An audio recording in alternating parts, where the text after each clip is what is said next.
And I represent the United Party of Canada. Toronto-Danforth is a riding rich in the histories of family, entrepreneurial spirit, and new Canadians. Today, the riding has gone through a bit of a change. And for many, that change has not been in favor of those who live, pay taxes, and do business here. In 2010, the United Party gained official party status, originally made up of displaced Liberals, progressive thinking Conservatives, NDP and Green Party supporters, many of whom felt strongly a need to bring the middle class back to Parliament. We're not conservative, liberal, nor socialist. We're a group of pragmatic, forward thinkers who have come to the realization that what's happening in Ottawa is not something that we should be forced to endure any longer. Each day we sit and watch as our seniors suffer with meager pensions. Each day we sit and watch as our soldiers return home from a mission halfway across the world, only to discover that our own government, a government that says it supports them, has cut their veterans' benefits. Each day we sit and watch our students struggle with underfunded education programs. Each day we sit and watch our politicians tell us one thing and do another. Each day we sit, we watch, and we accept, as if we had no other choice but to. Now on election day, the time for sitting is done and the time for watching is done. The time for acceptance of Ottawa's status quo mentality, in my mind, has passed. It's become clear with each passing day that MPs no longer have the power to do their jobs in Ottawa. They've been co-opted by broad messages, lobby groups, and flawed leadership. Now, should one of the big three get elected, they'll have one job to do, and that job will be to do exactly as they're told by their political masters. It's that simple. None of them will have the autonomy to vote on issues in a manner suitable to the constituents of Toronto-Danforth. Conservative, NDP, or Liberal, the big three are all cut from the same cloth. They just wear different ties to fool us into believing that they're on opposing sides. Now on March 19th, Toronto-Danforth need only ask one question. Who brings a real voice to its constituents? And in order to regain your voice in today's Parliament, we must look away from the old and misplaced loyalties, from where old and misplaced loyalties lie, and instead look towards a party that represents 21st century thinking. A party with a representative that holds its constituents above all else, above party policy and above partisan rhetoric. This riding needs a candidate that will look, listen, and learn before committing to any vote in the House. With that, I can assure you that I'll have people on the street engaging not only the businesses in Toronto-Danforth, but engaging the people that make those businesses viable.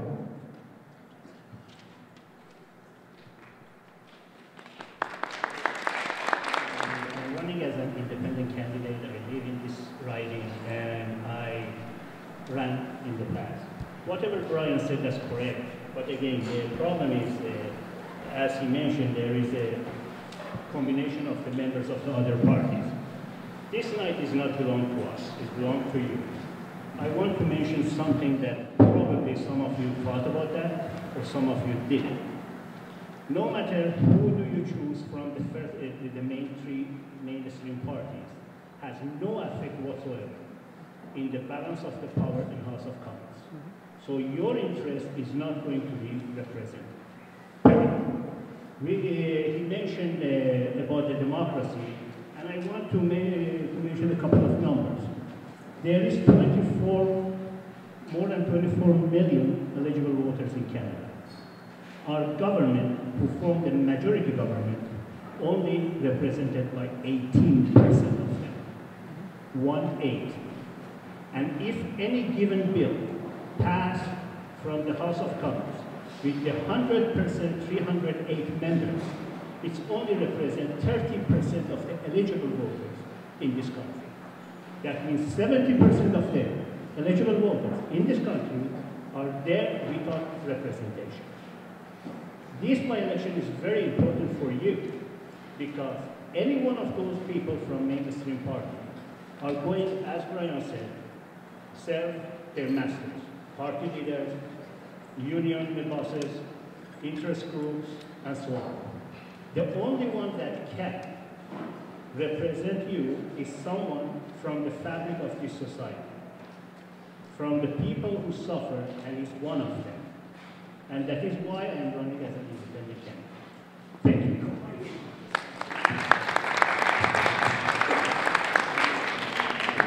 Well, I'm John the Engineer Turmel, and I ran here in the by-election 30 years ago, the Peter Worthington by-election. So that was when it was called Broadview Greenwood. I came last. Worst performance of my whole life. But I'll get to that later. Right now, I want to talk about the worst disaster in human history, and that's Fukushima. If you go back to the last federal election and you look for Turmel Dream Team, you'll find my videos when I was going, take cover! The radiation plume is coming. And on the 25th of March, Health Canada turned off their radiation detectors.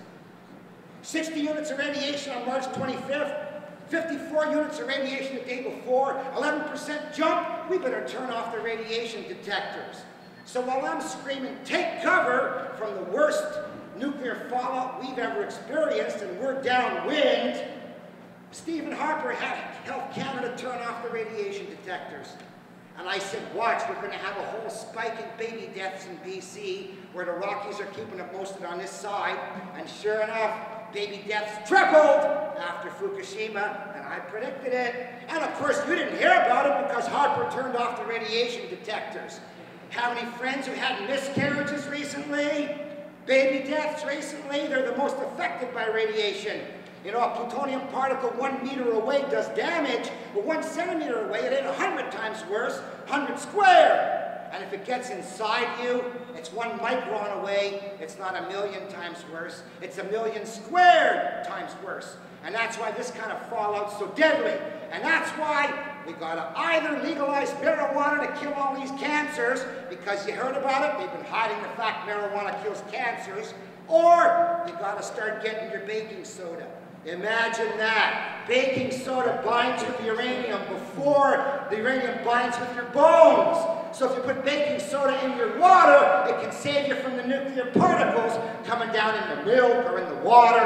Anyway, you didn't hear about it because they didn't want to scare you.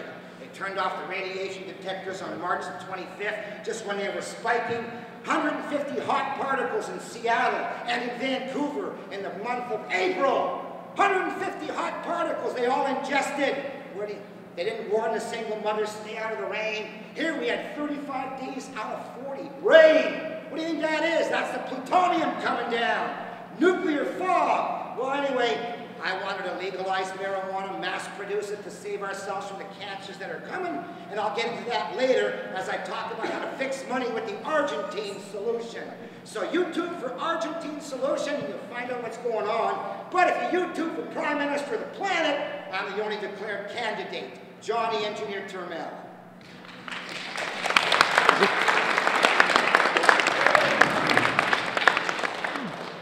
You'll follow up on that. Good evening. My name is Leslie Borey. I'm on the ballot as an independent candidate, and I'm the leader of an unregistered party in Canada. We're Canada's newest party, and I'm here to promote our platform. Our party thinks that we should live for ourselves, Canada for Canadians. And our policy would make the outside world a little bit less relevant and the will of Canadians more relevant in our nation. The first thing we should do is end our involvement in international trade agreements. These things keep cheap commodities coming into our country, putting our manufacturers out of work. Also, they keep our hands tied regarding the prices that we can charge for ourselves for commodities that come out of Canadian soil. We could have price of gas at 70 cents a litre if we wanted to. We just have to nationalize a few companies, that's all. Stroke of a pen. We don't need to fight a war over it, we can do it democratically. We'd also like to redraw the poverty line at $30,000 a year. We'd start with a $30,000 personal tax exemption. That way, if you're a small business owner, you'll be able to take care of your living expenses first, and then anything you make at your business, we'll tax that after. It'll keep you going.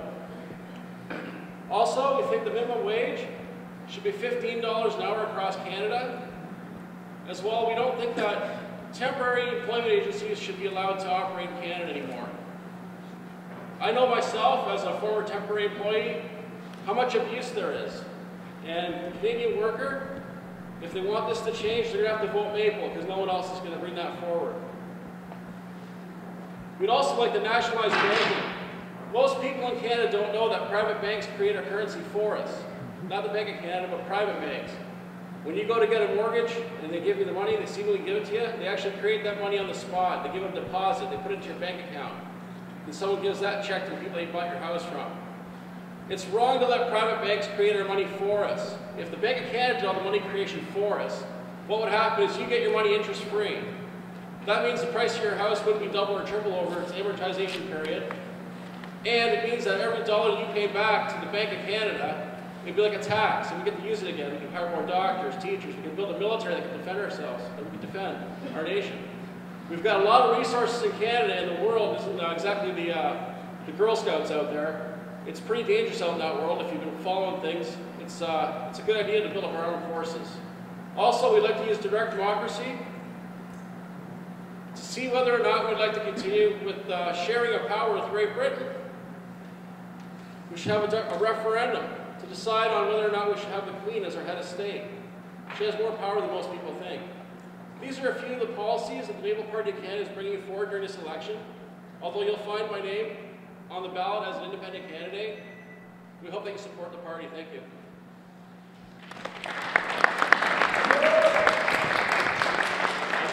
My name is Christopher Porting, the leader of the Canadian Action Party, a party that's been registered for 1997 and standing up for Canada. Each and every day, Canada pays $170 million of interest. Now, in your riding, that equates to $500,000. That's $500,000 each day that we pay on interest to debt held by global private banking institutions.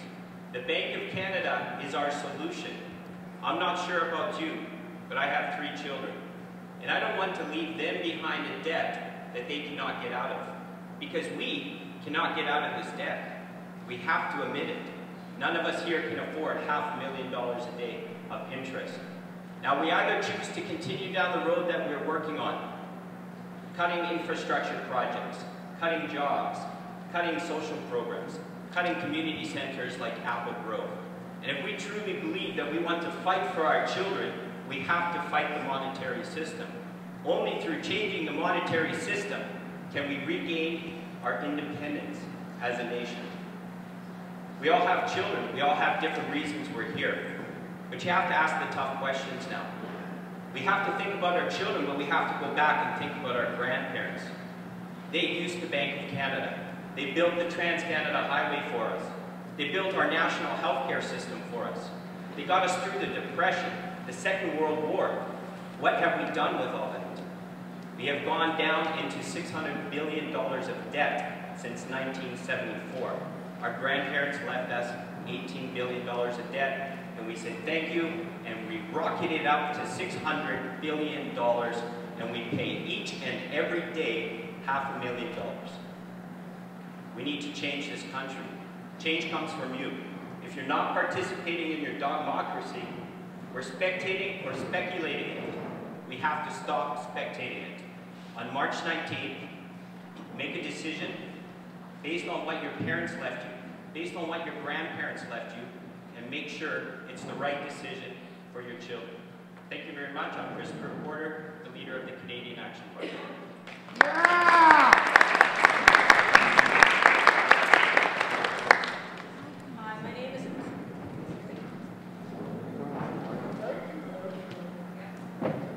That's on. Hi, my name is Adriana McMahon-O'Hanlon. I'm your candidate for the Green Party of Canada.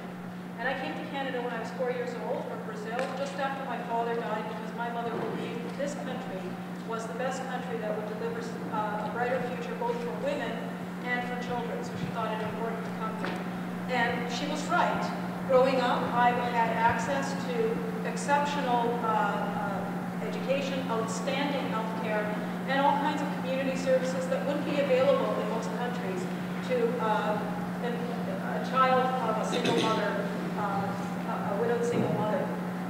And I shared in those experiences with other kids that were very rich, and that built a community in Canada. It helped me grow, and it helped me become who I am, so I'm very proud of that. I also have 5 children of my own, ranging in age from 9 to 31, birth children. They have many, many different backgrounds. They come from different parts of the world. They face different kinds of challenges. I've used a wide spectrum of the public services that have been given to this community. And over those years that I've had those children, I have seen a significant degradation in the kinds of services that are available for children. And I will pledge to you that in Parliament I will fight to make sure that our children have the same kind of services that I enjoyed as a child, and that we can build our country forward going that way. However, I really need to stress that if we get it all right, if we get health care right, and education right, and all of our children's services and child care right, it will not matter to our children if we do not handle the biggest challenges that they are facing now. And the mightiest one of all is climate change. It's something that drives me because it's so frightening. What the science demands is so much higher than what any of the other parties are proposing. So you have Gordon Craig and Grant Scott here suggesting that they're going to be handling climate change. They're the climate change candidates.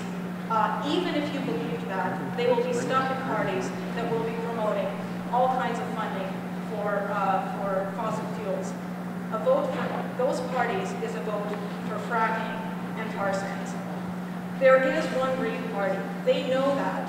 They are trying to get the Green vote because this is a fundamentally Green line. But there is one Green Party.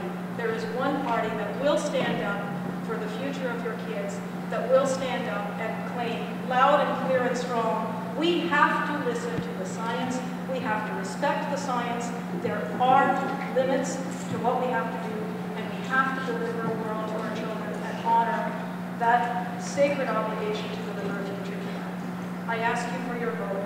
I will stand up for you in Parliament. Thank you very much.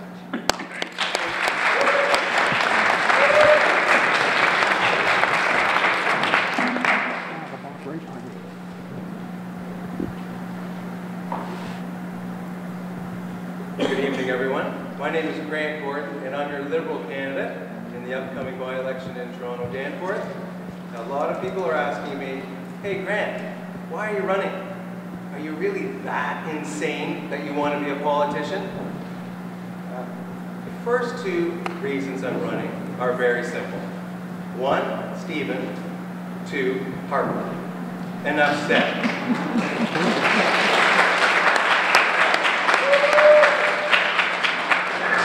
The third reason I'm running is what makes me different. Yes, I want to go to Ottawa. Yes, I want to rattle the cage of Stephen Harper. Rattling cages is what I do for a living. I want to do that. That's part of the job. But being an opposition MP is about a whole lot more than going to Ottawa and reading questions in question period and sitting down and having a few people clap. There are a lot of problems in this community. There are children going to school hungry. We all know children cannot learn on an empty stomach. There are small businesses that are getting smaller and smaller, and they will soon cease to be businesses at all. And there is a ton of youth unemployment. Where are the mentoring programs to help our young people? I'm an entrepreneur. I'm a problem solver. I'm an innovator. I think outside the box. If I'm elected on March 19th, on March 20th, at 1 p.m., I'm going to hit the ground running, and I'm going to help solve problems. We can't wait around until 2015 when maybe a new government will form and our problems will be solved. We have to get together as a community, regardless of political strife, and help the people in the community. We need to show Stephen Harper what Canadian values look like. And they look like people helping people. I'm your man to make this happen. Let's get together and let's solve problems. Now, in Toronto-Danforth, there's something brewing. There's a movement taking place. And it's a liberal movement. It's a movement based on fairness, equality for everyone. I really hope you join the movement. Thank you.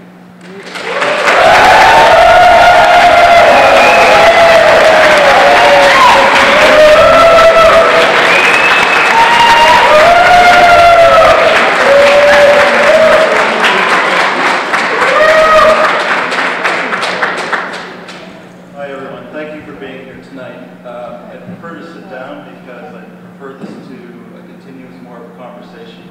I understand it's a question and answer format. Standing up doesn't suit that for me. I'm Craig Scott and I'm running to be a strong voice for this community. Here in Toronto-Danforth, as you all know, we have a proud, progressive riding where New Democrats serve at every level of government. They've worked together over the years and right now to get things done for people in our neighborhoods. Now, as your federal MP, Jack Layton, put our riding on the map. Nationally, he united 4.5 million Canadian voters behind our vision for Canada. And locally, he fought constantly for the residents of this riding for Toronto-Danforth. Now, a lot of folks I meet at the door on the street tell me I have big shoes to fill. I'm not going to argue with that. But instead of filling Jack's shoes, I'd actually prefer to follow in his footsteps.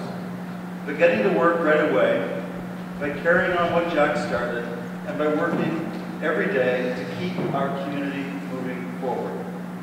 Locally, we'll keep growing with reliable funding for transit and for housing, strong local businesses, and support for our vibrant arts community.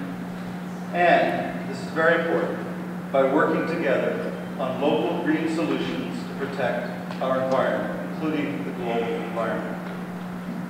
And I'll work just as hard in Ottawa, fighting every day to protect pensions, to stop reckless conservative cuts that families in this riding and throughout this country rely on, to stop the political games. You know, it was only 6 years ago that Stephen Harper promised to clean up Ottawa, to put an end to Liberal-era scandals. And look where we're at. Things have only gotten worse. My friends, I'm ready to go to Ottawa and stand with a strong NDP opposition. I'll stand beside critics like Linda Duncan and Megan Leslie, who are fighting every day against Stephen Harper's climate change deniers in the House of Commons. And with MPs like Charlie Angus and Jonathan Genet Jourdain, who just this week in the House of Commons led the way to a historic all-party vote to finally fix Aboriginal education. And to stand with Alexandre Boularice and Olivia Chow, who are tackling Harper's misguided priorities, like giving away billions in corporate tax cuts in already profitable corporations, or spending billions on fighter jets instead of investing in jobs and health care. My friends, I'm ready, and our team is ready. I'd like you to join me. Thank you very much.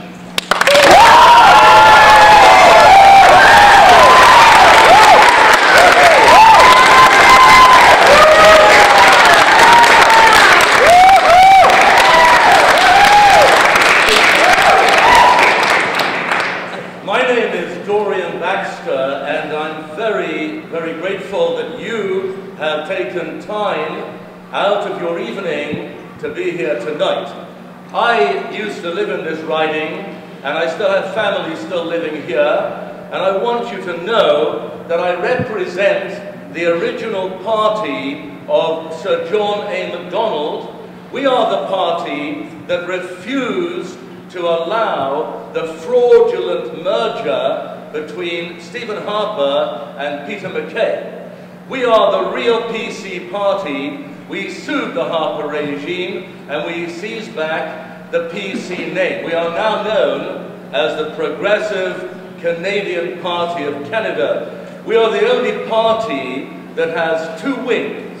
Our left wing is we are socially progressive, and with the greatest of respect, I want you to know our desire is to attack the causes of poverty.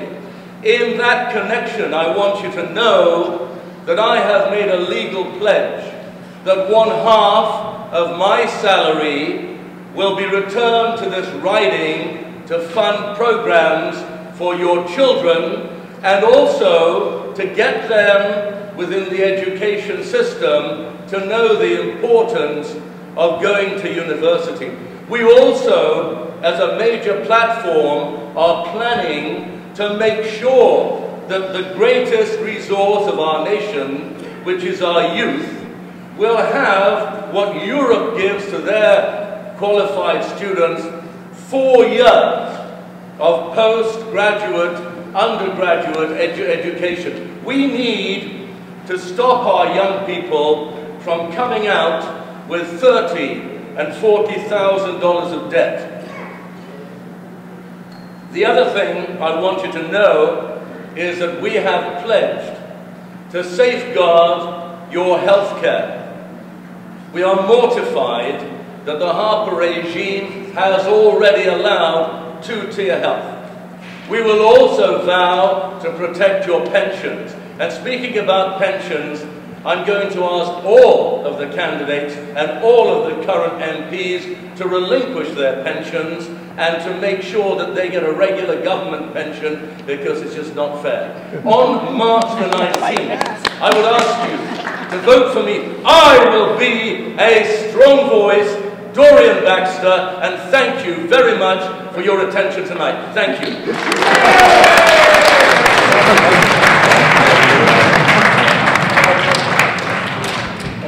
Not for Canada. Can you hear me all right? Great. Thank you all for coming this evening. I'm Andrew Keeves. I'm the Conservative candidate for this riding, and I'd like to start by telling you a little bit about myself. I'm the fourth child of immigrant parents who arrived in this country following World War II. I'm the father of 2 children that both attended public school here in this riding. And I've lived in the area for close to 15 years, most recently in Lesbieville. I've always been active in my community, and I've always had a passion for politics and public service. And I believe in the equality of all Canadians. I believe that government must be fiscally prudent, and I believe we should not be borrowing money from future generations to pay for things we can't sustain. I believe the best assurance for a strong social safety net is a strong economy.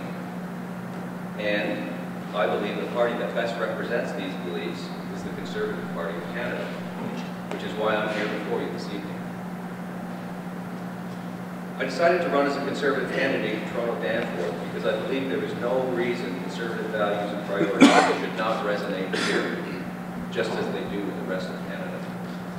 We are committed to building a strong economy, an economy that will generate jobs today and ensure a secure and prosperous future for our children. And speaking of children, in 2006, the Conservative government introduced the Children's Fitness Tax Credit to encourage a healthy lifestyle and financially assist families. We provided choice in child care by introducing the Universal Child Care Benefit, which now helps over 1.5 million families. In 2007, the Conservative government introduced a new non-refundable child tax credit for parents with children under 18. Our government has made scholarships and bursaries tax-free. We introduced a textbook tax credit, and we've increased investments in the Canadian Graduate Scholarships Program. In total, since coming to power, the Conservative government has reduced taxes for Canadians 120 times. And since July of 2009, Canada's economy has created more than 460,000 jobs. This is the kind of leadership that we can all be proud of. The kind of leadership Toronto-Danforth deserves. Thank you. And we're going to give these crooks a run for their money. If we missed any of the candidates escaping.